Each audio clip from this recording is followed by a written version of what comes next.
Battlemage B580 reviews look pretty good. The 9950X performs pretty good passively cooled, and the Supreme Court said that Nvidia wasn't pretty good and they're not taking their crypto mining case. Let's get into the hot news, everybody. I'm your Brett host. We're gonna be going over the hottest tech news that I can find on the internet while you enjoy your breakfast this Friday, December 13th, 2025. I just realized I forgot to change the little calendar back here. Friday the 13th, and things are already starting off weird, but I wanna start off today by reminding you that we do have a giveaway going on for this 9950X 4080 Super Thermal Tape Tower 600 PC. You can come check us out over on Twitch where the giveaway is happening. We're going to be drawing the winner on December 19th, which is this coming Thursday, so join us over there for that. We would love to have you there. And it appears like many people are going to love having a Battlemage B580. As always, when it comes to these major parts launches, I highly recommend you checking out VideoCard's website because they have a roundup of the various different outlets that test these cards. So you can see that there are the B580 limited edition. There is one single ASRock Steel Legend in here, but you can get a good comprehensive overview of exactly what's going on with the card. But it does look like it's rather competitive at its $250 price point. You can see here that in Hardware Unboxed Roundup, they have the B580 beating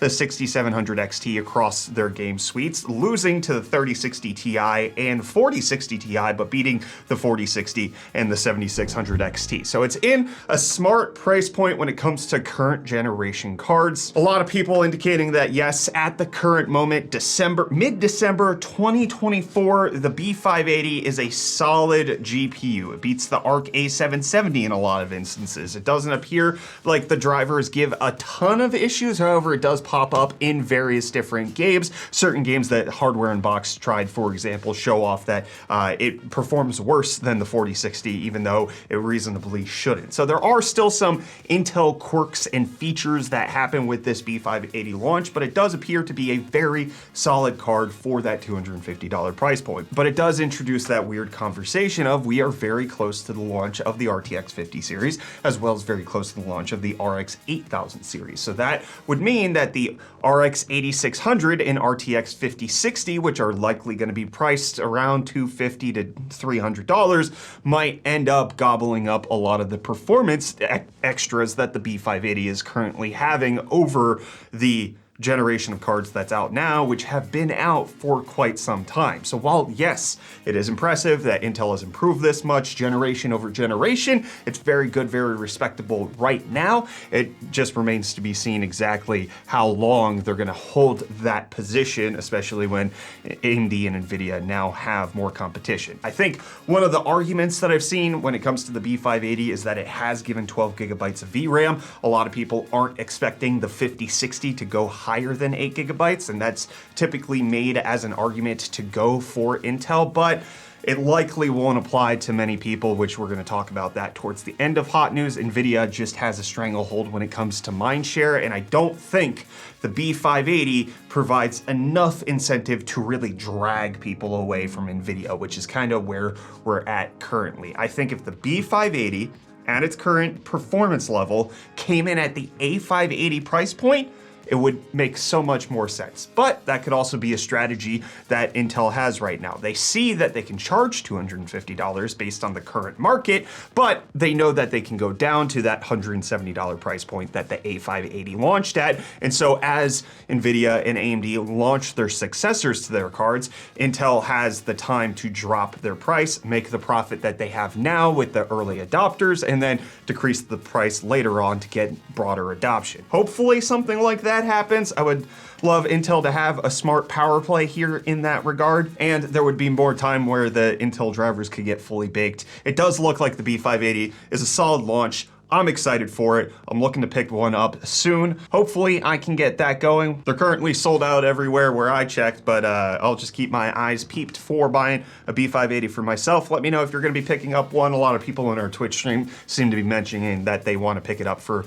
a Plex server or media encode video. Well, it's not just Intel that's in the news. AMD also getting propped up because Asus decided to launch a brand new case. They have the PA401 Pro Art case that they were showing off, but But the thing that they showed off in the video that's slightly more interesting to people everywhere is the fact that they fanlessly cooled a 9950X. They used a passive cooler and showed that it could go up to 225 watts, hitting 95 degrees Celsius, and actually perform pretty well. It actually gamed reasonably okay, and especially when you're gaming, you're not utilizing as much power as when you're doing something like a Cinebench stress test, which actually worked fairly well when it came to the passive cooling. So even with all of those caveats, it looks like the 9950X could potentially just have no fans, in case you wanted to go the quieter route. But Google is loudly proclaiming that they are here to compete with Apple and the Vision Pro, because Android XR is officially announced. It's gonna be launching in 2025 on a Samsung headset. And the general idea is that it's supposed to be everything to compete with Apple, their Reality OS, making sure that they have something to offer with a mixed reality headset being built by Samsung. And Google is saying that it's gonna transform how you watch, work, and explore, and that they have years of investment in AI, AR, VR to make things work, and they've been in this space since Google Glass, and they've not stopped. So this is where Android XR is coming into play, and they're saying that they're gonna have a wide variety of devices because it's gonna be more of an open operating system, very similar to what Android is on the phone market. This is gonna be basically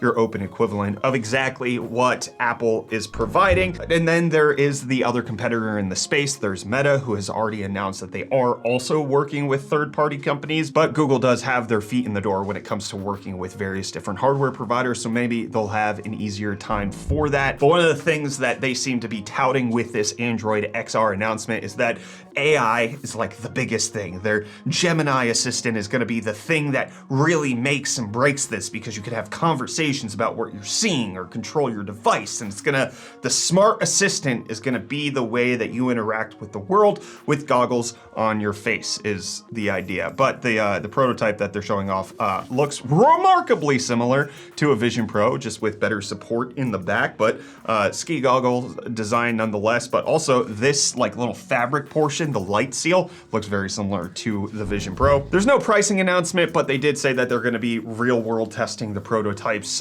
with a small group of users soon. So we'll obviously find out more details as time moves forward on that. But there's been a select group of outlets that got to try out the headset in Android XR, and it does appear like it's at least functional.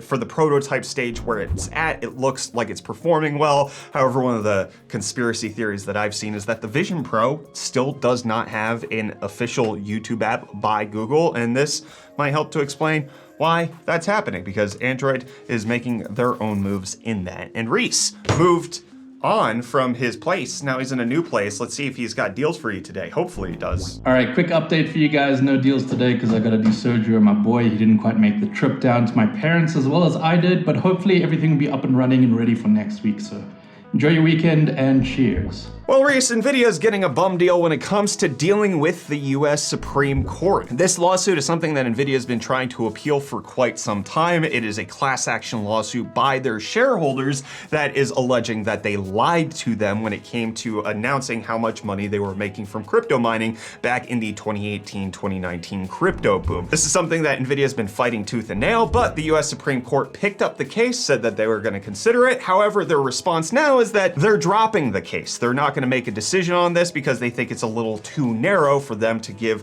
any sort of actual ruling that makes sense. And this is very similar to something that happened with Meta recently, but one of the Supreme Court justices saying it becomes less and less clear why we took this case and why you should win it. And it's a highly technical subject. It just seems to me that you're asking us to engage in a kind of analysis that we are not very good at and weren't expecting to when we took this case. So this helps to potentially move on from setting any wide sweeping precedent when it comes to the class action lawsuits that are being leveraged against these large companies. That was the main thing that Nvidia and Meta were trying to get out of the Supreme Court, that there would be a higher burden of proof on the shareholders before they can engage in this type of lawsuit against these companies. And it appears that the Supreme Court doesn't want to have their hand in that, so this lawsuit can move forward. And it's on top of the fact that Nvidia has already paid a fine for this violation. They paid a $5.5 million fine which is obviously nothing to them, to the SEC back in 2022 for failing to disclose the effect that cryptocurrency had on their gaming sales. They just said, oh, we're experiencing a gaming boom. Look at all of our gaming numbers.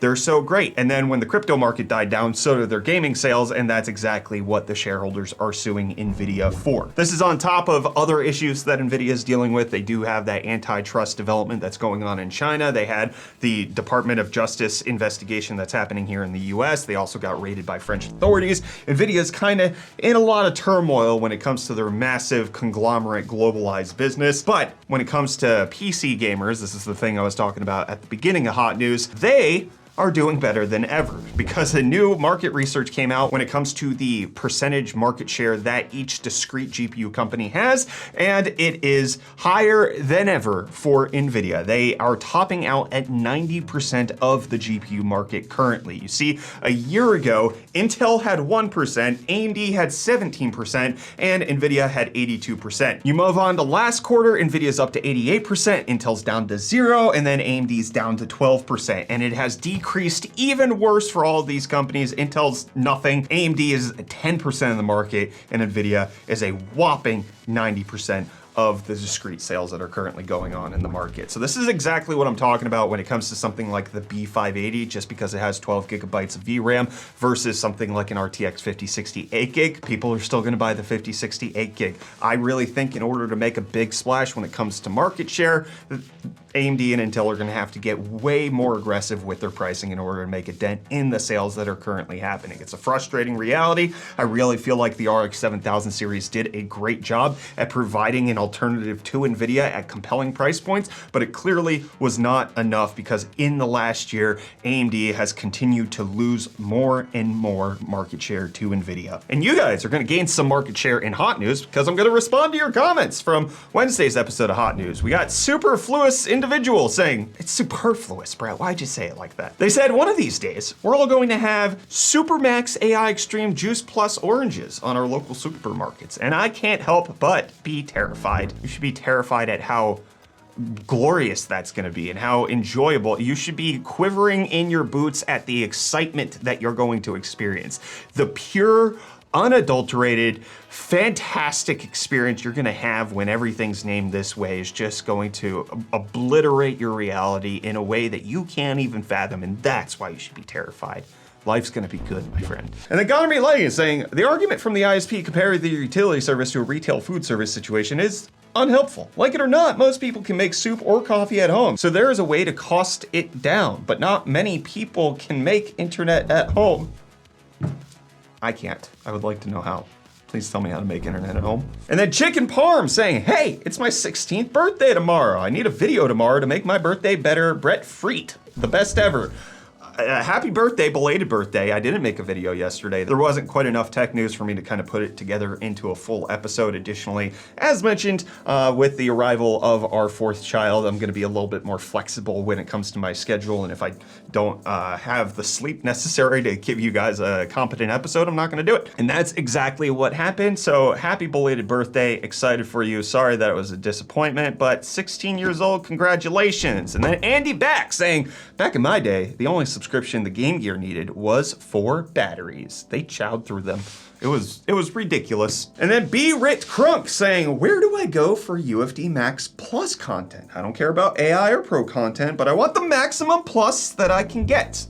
Just to be quite honest with you, that is over on our Twitch streams. As mentioned, we do have the giveaway that's going on, but the Twitch streams is where you can engage with us all the time. You can see I'm literally live streaming this episode of Hot News right now over on Twitch. We just kind of stream our workday. Reece is over there streaming video games when he has the opportunity. Me and Kyler are over there with my procedure that's happening today.